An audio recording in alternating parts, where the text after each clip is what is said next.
Parents and siblings intro. Saddam Hussein was born on April 28, 1937, in Al-Ajah, a village near Tikrit, Iraq. His father, Hussein al-Majid, was a peasant sheepherder, and his mother, Subah Tulfa al-Masalat, came from a prominent Sunni family. Saddam came from a large family, with several brothers and sisters. Early life. Saddam grew up in a challenging environment. His father abandoned the family, leaving them in poverty. He faced early struggles, including dealing with a stepfather who mistreated him. Education. Saddam's education was modest. He attended school in Tikrit and later moved to Baghdad.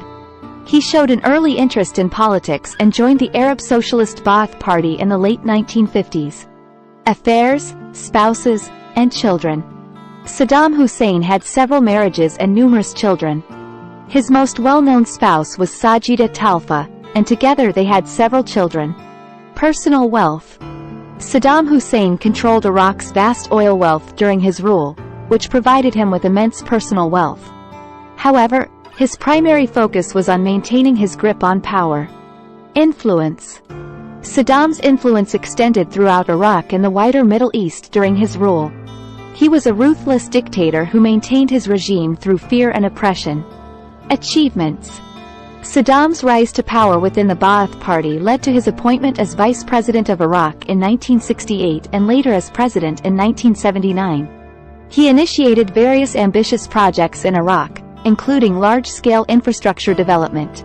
Reason for death. Saddam Hussein was captured by U.S. forces in December 2003 during the Iraq War.